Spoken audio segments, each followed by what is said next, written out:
I like how It's nice. Yeah, it's horrible, but it's so nice. I like how Paul Verhoeven brought me to discussing chips with you. Yeah, you made some leaps there. I did, but you know what? They were all coherent leaps. Yes, well, it's as coherent as we get here on TLDR. Well, that's putting the R in TLDR. Absolutely, it is putting the T. No, not the T. Fuck.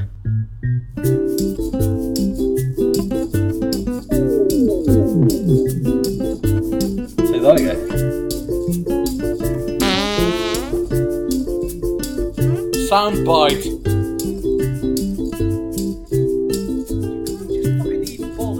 Dinner. Well, I mean, you know, You got some bad news for me, haven't you? I'm not bad. Well, I've got bad news for me, apparently. I mean, I'm 28 years old, and I've done that shit fucking numerous times in those 28 years. If you write off the first sort of 2 or 3 years, because no parent will give their child a bottle of chips for tea. My parents did on Saturday. And then, you know... Every Saturday, the fat fryer would get turned on, and we'd just...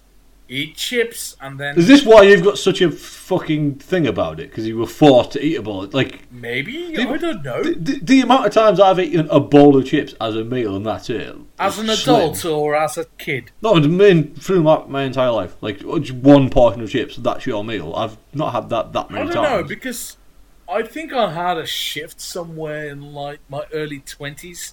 Well, I became more aware of what I had to eat, and especially nowadays, I just put a load of veg in everything I make. And if I have chips, I love chips. I have them as a side for something. I'll have a couple for the flavour, but I won't eat everything. Just chips have to be with something in order for it to be tasty. But you can't just fucking eat fried potatoes and say like, okay, yes, okay. well, that was my nourishment for the day. What if you're out, you know, going around town with the boys? Yes, the boys are back in town. Boys are back in town. Get a bit drunk, and you think, oh man, I'm hungry. And you're wandering past a stall, and you think, could get a little corn of chips there, that'll be a meal.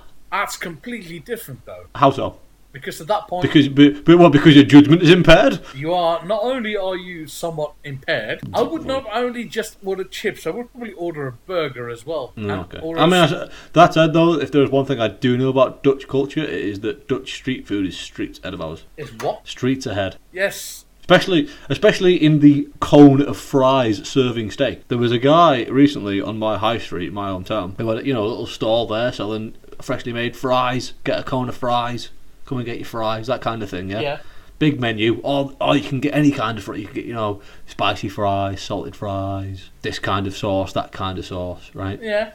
And I was like, okay, this all sounds good. I was like, some fries, please. He said, what, do you want to eat anything? I was like, shit, man, you got caramel fries? Really? And he was like, yeah.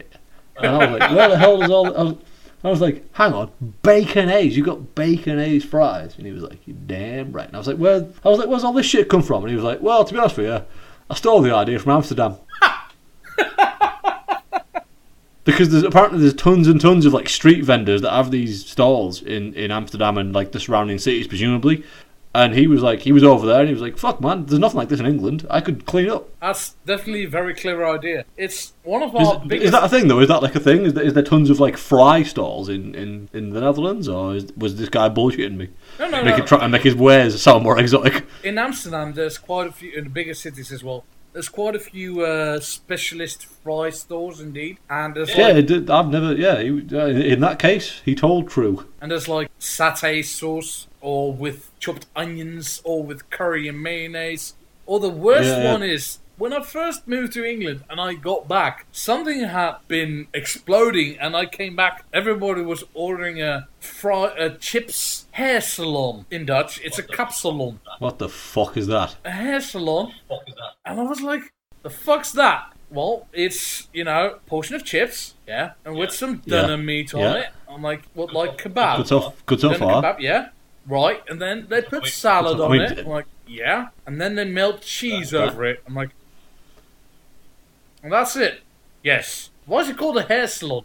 We don't really know. I'm like, why is it called a hair salon? We don't really know. I'm like, well, why the fuck is everybody eating this? Why are they eating chips with doner kebab and salad and cheese melted on top?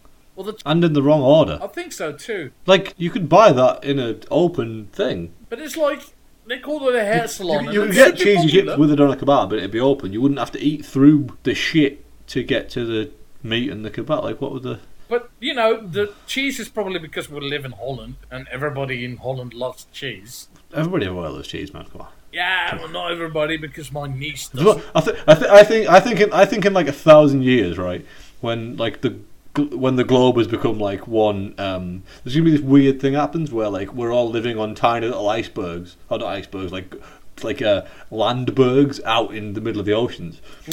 Like Zelda, the Wind Waker. Yeah, and even though geographically we're further apart than ever, there'll be this thing where culturally it's basically Pangea. We'll all be like married back in together again. There'll be this global community, and the one thing that'll be universal, that'll be cheese. Because if you look across the great civilizations, you know, what do they all invent? They all invent cheese, don't they? You know, like all the European countries all invent cheese. All the American nations, America. All the American nations, Canada. You know, America, you know, the United States. Mind you, the Asians don't really seem to be that much into cheese. But it might be a thing to do with the space. Because Japan doesn't have a lot of space, and they don't have a lot of cheese. Yeah, you know, you can't really... Because cheese, you got to kind of... Isn't there a thing about, like, it's got to be, like, in a basement or something like cheese? It's got to be aged, like, underground. Yeah, it's got to be aged. Cheese. So you go underground in Japan, there's already a family living down there, because it's overpopulated, isn't it? It's very overpopulated. Yes. Japan. Yeah. There's more people living in the area of Tokyo than live in the entire Netherlands. I can well believe it. It is if on top of the head, I think Tokyo area is 16 million. And I think it's Greater Tokyo, you know, just like Greater London. Yeah. So it's not just the inner city. And no wait, Netherlands is 60 million. So Tokyo. That ties though. If Tokyo is 40 million, the whole of the Netherlands is 60. That's still like, because Japan's not massive. Japan and the Netherlands are comparable. No. The Netherlands, Japan is far larger. You got to think though, Japan's mainly islands. Yeah. Okay. You condense that down, like the habitat of Japan is about. Yeah. Yes, I suppose yes. So not like the actual square miles of Japan. There's probably a lot more people living in stacks over there than over here. Living in stacks. Stacks. That's a bleak image. Just tons and tons of people just piled up with each other in an urban area. Just like, no, it's all I could afford. But then there's still like a landlord coming around in a top hat, just taking like a sheet of paper from the middle of the stack, just like yes. But yes, I really love cheese. I don't really know how to end this any other way. I fucking love cheese so much. You can put cheese with anything and it will taste better, including other cheese. So what are the great Dutch cheeses? Because I only know of one for definite and one that I think is Dutch, but I might be insane about this. Gouda. So two for definite and one that I might be being insane about. Leerdammer. Right, so Leerdammer was the one I thought I was getting wrong. Banking on that being the one you thought of. But Gouda is the one everybody goes for. Oh, Edam? Edam, yes. Edam is... Yeah, I mean... is that like the most obvious one in Dutch, then? No, the one I think of when people say cheese is always Gouda. This is insane. The first thing I ever knew of the Netherlands as a country ever, growing up, was... They have cheese in wax, and it's called Edam. That is the first thing I ever like. They have the cheese. You know, you see those big cheese in the supermarket. It's got like all this red shit around it. Yeah. It's from Holland. That was the first thing I ever learned about the Dutch. And you're telling me now that isn't even top of the cheese league in the Netherlands? It's probably because shit. Well, it's because it's not the nicest. It's like the most fucking bland shit ever. No. Edam is pretty good. It's just that Gouda always gets referenced. No, it's alright, but it's just Edam's just like this milky white cheese. Gouda though. Gouda always gets referenced and always gets made.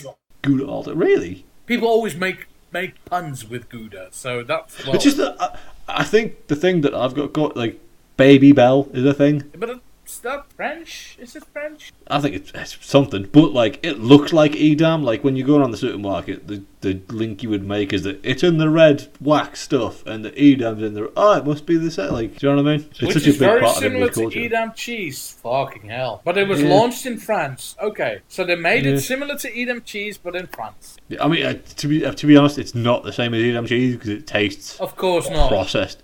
It tastes processed as hell. Like it's still nice, but you can tell it's you know that processed cheese taste. Are you processed or processed, by the way? Processed. I think I'm in the minority here. Am I the only person that says this? You're asking me. I'm a foreigner. Yeah, but even my girlfriend said I'm wrong. Like now I'm thinking I might be the only person alive that says processed. I think it's just colloquialisms like local. I don't know. Slang. I don't know. Now I'm worried that I'm the only person that says it. Okay. Anyway. Yes. Yeah. Baby Bell is okay, I suppose, but it's like I feel bad for everybody who lives in like America and Canada because they mostly eat those processed cheeses. Oh my god, mate! So I worked with an American guy a couple of years ago. Yeah. To be fair, we could probably get a few podcasts out of that guy because he was interesting. Talking about cheese. Oh no, just him in general. But one time he brought in he'd been back to see his mum or his mum had come to see him, something like that. And when he'd been over there, he'd picked up a load of snacks, and among them were these like cheese bite things. They were like little like mini breadsticks. Yes. And they were cheese flavoured. I'm holding my hand up to the microphone as if it can pick that up somehow. Oh yeah, I'll definitely know what you're talking about.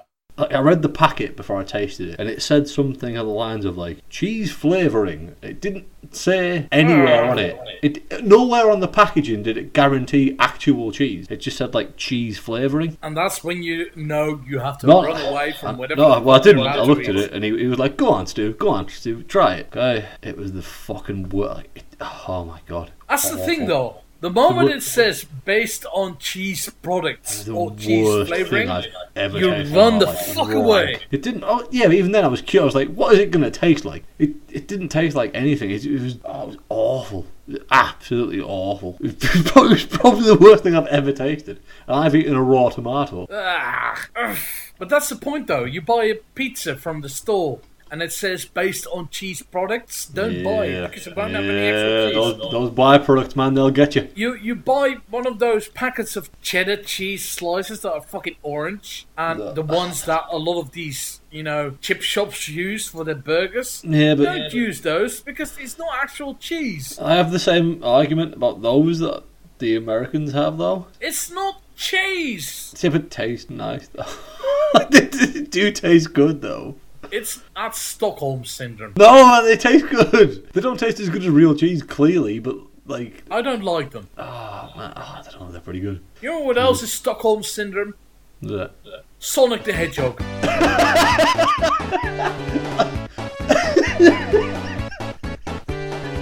There's a leeway for you. Sonic the fucking Hedgehog. He's had the hostage for 30 years. He's been holding people for hostage. No. Decades. No, Sonic Mania apparently is fucking brilliant. I call bullshit. No, because all Sonic Mania is... Sonic Mania apparently is brilliant. Giant Bomb discussed it as one of their best 10 games of the year. Sonic Mania is nothing but a throwback to when people thought Sonic the Hedgehog was good. Now we've got a problem because now you're implying that Sonic was never good. I'm saying that Sonic the Hedgehog was a clunky design from the get-go. Whoa. It had a mascot with attitude, which made people think he was cool. And you're like, oh, look at me, I can do loop-de-loops and go really fast. But the level design was atrocious. And every now and then, unless you knew exactly what was coming... Yes. And unless you knew exactly what was coming, you could never maneuver a level without doing it absolutely perfect. And I don't know. Because of these games that made people replay them so many times with the cool attitude mascot. I don't know about this. This seems insane. With the cool attitude mascot. There we go. It took me about 20 times to say that right. People have been playing those games when they were young, and then they were like, no, but he is cool. And then they tried to make him go 3D, and it was shit. It was shit. No.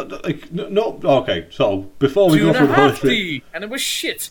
Before we go through the whole history of Sonic here, because fuck me, it's long and it's storied and it's sad. Nobody is about to defend Sonic. Like Christ, the last 20 years of Sonic's existence has has been awful. There will be plenty of people to defend Sonic the Hedgehog. Not listening to this. I know one of them that's like 7 foot tall. He's Canadian. He lives. Oh no! If you mean Sonic the Hedgehog, yes, but not the last 20 years of Sonic. I don't know about that, but there must be some of them. Sonic Adventure 2, something like that. People love that. Well, yeah, I mean, maybe there's been the odd outlier. I don't know. I didn't play them all. What I'm saying is that Sonic the Hedgehog started off mediocre and underwhelming, and then people were like, "No, this is really good." And then it became worse. I think you're being insane. I never thought that I would have to argue in favour of something. But man, no. Maybe I'm wrong. Being harsh. You're wrong about Sonic. You're wrong about Sonic the Hedgehog. Stuart, this friendship is over. No, the first 3, possibly 4 games were incredible. Especially the first one. The first one especially. Maybe the first 3, not 4. The first 3 then, but... No. But if you're saying they would... You think Sonic 1 was outright bad? I think it was clunky, underwhelming, and not very good. It's because you can't... I don't think it's aged brilliantly, and I think that they've put out remastered versions in the previous years that were far superior. I remember having one on a mobile phone literally 10 years ago. So, and the mobile version I played then was way superior to the Mega Drive version. It was way faster, way smoother. And that's the Stockholm syndrome, because you think it is. No, because the technology that existed in 1991, it's like you can't get away from it and go, oh well, technology is improving now, so that game is discounted now, it doesn't count anymore. No, it was influential, it was incredible, it was groundbreaking, and I still play it now on the PC. I still play that clunky shit version on the PC. I still play it to this day. Okay. So why would I do that if it was inherently bad? Stockholm syndrome. Okay, no. But so you're saying it's like the technology didn't know how to deal with the game back then. So it meant that the game back then wasn't very properly designed then. No, okay, granted, but Aha! No, like I'm not saying that Sonic 1 in 1990, whenever it was made, is the perfect game. Of course it isn't, but it's tremendous. I don't think that its merits can be denied. It's a multi-path platformer from 1990. Okay. That's not that common in those days. It got very common in the mid-90s. Okay, yes. Mario is a lot more linear than Sonic. Okay, it broke some new grounds. You goddamn right, it broke a lot of new ground. Mario... Does that necessarily mean it did it well? Because Mario 64 broke new grounds. And Mario 64 is not a good Mario game. I've never played it, so I don't know. I'm making all kinds of friends today because everybody who's listening to this is just gonna be like, at Dutchka, I can't believe you fucking just said Mario 64 sucks and you hate Sonic. Because Mario 64 is not a good Mario game and Sonic is not a good genre to begin with. I think Sonic's health system... The health system in Sonic is good, no? The more coins you collect, the more life you have. No, because you're effectively invincible. Just as long as the moment you get hit, you can just grasp that last one little ring. No, what if you fall down a pit? Oh, that's rubbish. That's not even a health system. No, there's the essence of platformers, is it not? To avoid pits. Yeah, that is the essence of platformers, and Sonic is a platformer. And in this platform where the whole point is to go fast, gotta go fast, sometimes actually gotta worry those pits. Exactly. So you have to go fast all the fucking time, but you don't know which are the fucking, the branching paths you were clamoring on about. So your health system is not great because it's worthless. You can collect. It's not worth it. It's not worth it because if you do get hit, and then fall down a hole because.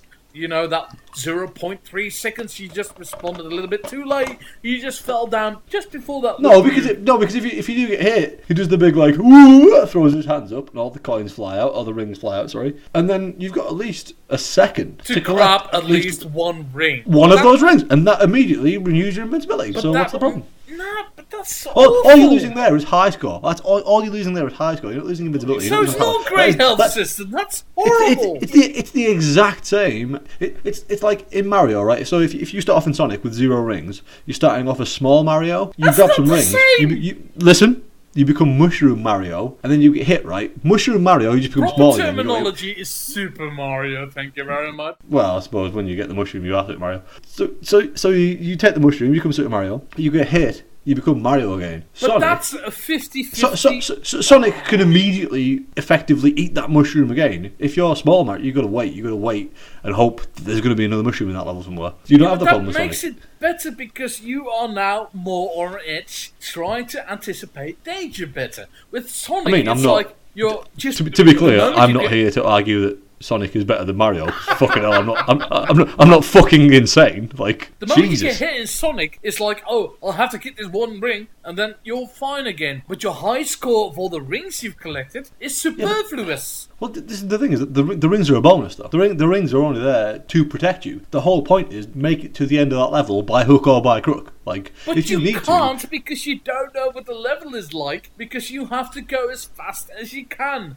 With Mario, there's always, like, you can pause, stop for a second, be like, oh, what am I looking at now? Is that a big jump? How do I get there, And with Sonic, you always have to go top speeds. Wait a minute. On Mario, there is a timer ticking down that will kill you. In Sonic, there is no such timer. Okay, yes, but the timer is always forgiving. It's never scandalous. But still, though, you're implying that in Sonic you must keep moving, whereas that is clearly not the case. That's the nature of the game. It's gotta go fast, not gotta go at mediocre speeds to see the danger coming in ahead of me. But the game won't kill you for not doing so, whereas it will in Mario. So hang on. So that's it. That ceases to be an argument. You can't criticise the game for forcing you on when it literally doesn't. You can literally start Sonic up and leave it and just let it play. You will never die. If you do that with Mario, you will die. The game will end. It will be, you have died. Start the game again. Argument. Game over. That's a you No, it's not. No, your whole argument is, oh no, Sonic makes you run. Mario, you can stop and think. The opposite is actually true. Sonic, you can Sonic, you can go through it. No, listen, no, you can go through it really slowly, and you can find out every little nook and cranny, and then you can have a crack at speedrunning it. You can have a crack at getting the high score. It's like playing Hitman now, or it's like playing any of those games. You have to. The entire concept of Hitman is because it's been designed that way. With Sonic, yeah, same as Sonic. Yeah. No. I've got to go on this road now. The burden of proof isn't on you anymore. It's on me now because I've made a ridiculous claim. Yes. I need to somehow now equate Hitman to Sonic. With Hitman, it encourages repeated playing where you have to check out everything you want to do. Sonic, from the moment you start it says run as fast as you can. Try not to die. And you can't. You can't fucking Is that not a Paul Verhoeven style technique? No, we are not dragging ball phone. Oh, you think you have to try and the excesses of the 90s. You've got everything now. You've got everything now. I've got to have that power up. Video games back then were more designed for the fact that you had to retry the same stage over and over again. But it doesn't make it good design. It sometimes makes it rubbish design. It's like Super Ghouls and Ghosts. It's a great game. I think, to be fair, I think I agree with you in some cases. Like, I think the first world of Sonic is just about perfect. The first 3 levels are just about perfect for a platformer. Like, you can literally just sprint as fast as you can and hold down. You can almost fly to the end of every level on that thing, and then the soundtrack is gorgeous. But the second you hit World 2, the Marble Zone, the soundtrack is amazing. But I never attacked the soundtrack. Soundtracks are pretty good. But I'm just saying, game built around, as you said, going fast, and then suddenly the Marble Zone is all lava pits standing on little squares. It's shite. But I do think there are parts in the Sonic games, especially the sequels, where there's this fluidity to a platformer that you never had before, where it was like in Mario, you never had a danger really of running past an area that looked interesting. Whereas in Sonic, you do get that. Like you get into this groove in Sonic 2 and 3. That's not a good thing, though. I don't know, because we're saying about how replayable platformers are, and if you can replay it and slow down and you run past an area in a game where because you run as fast I think as you can. Surely that's not a beneficial thing, because I would want to pause and check this area out. But you're free to in Sonic because there's no clock. Sorry, there is a clock, but it ticks up and not down, so you can do that. You'll just get less of a bonus at the end. That's not the incentive of the game. The game wants you to be I don't know. Sonic the Hedgehog. I just think I think it's a really reductive argument in 2018, especially where there's tons of games where it's like, well, you play through it once for the story, and then you play through it again, you fuck around, see whatever you can find. Like there's tons and tons of games like that, and the only incentive in Sonic is it's not even story. It is just go fast, but the game doesn't make you do it. It just says that's what you probably should do, but you don't have to. Like you can literally stroll through it and build up speed at certain crucial points if you want to. And there's loads of secret areas you can get to with slowing down and speeding up, especially in the sequels. I just don't know. I don't know if this thing of Sonic makes you run fast is a bad. I don't know if that's a good argument anymore. Like, it's the same. It's the same as like it's the same argument as saying like Fallout 3. No. Hang on. You've got to play the main story. Well, actually, no, you don't. You can go off and do whatever because there's no time limit on it. Hang on, pause. You don't get to compare Fallout 3, a game that was released decades after Sonic, to fucking Sonic the Hedgehog, because Sonic was not designed with that in mind. It was designed. Right, okay then. Right, fine then. Okay, yeah. You ruined it with the last sentence. Sorry. I'm sorry. It's not Fallout 3 like, ooh, something shiny, what's over there? Coincidentally, it looked like Breath of the Wild. Have you spoken about Breath of the Wild and how excellent that game is? Not at any great length, really. Haven't we? No, I thought we did like minutes. Did we? Did we? I think we did. I'll gladly hear more if we did. Oh, right. So it's like the... I mean, there's these towers. Caveat will be, it will be on you to edit it out if we did do. And as soon as you get to the top of the tower, instead of getting missions, like in some Ubisoft games, you look around and you're like, ooh, what's over there? Ooh, what's over there? Ooh, what's over there? Something shiny. Stuart? Yes? I think I will see you soon. That sounded ominous. What? Oh, well, it just means, like, we've been talking about 2.5 hours. I was trying to make an end to this. Oh, okay. It's just that you went from speaking a sentence to just being like, straight into it. Oh, I never do that. So, Stuart. Yes. I will speak to you soon. Okay. So, dear listeners, please subscribe to my friend Stuart on Twitter. Follow him on Twitter. It's at Stubram2. So, please subscribe because we'll do... Oh, you're not going to plug your own feed? Well, my Twitter feed and my YouTube, because my YouTube is where... I was going to say, this is the main thing, is that this is where you can see this/hear this is at. Oh, right, yeah. This is at Dutchsticker. Right. Dutchsticker. And this is at Oprah. Because Oprah is a lady who used to do television. Why are we talking about Oprah, sorry? Because I was thinking of another Twitter account to add. Did you pick the worst one? Okay. Oh, fine. I'll add Johnny Vegas. Pink! No. Why not Johnny Vegas? No, do it. Fine. Here's Pope Paul Franciscus. Yeah, that's the one. That's the one. Fair enough. So let's do it. Good night. Keep all that in. Good night. See you soon. Oh, no.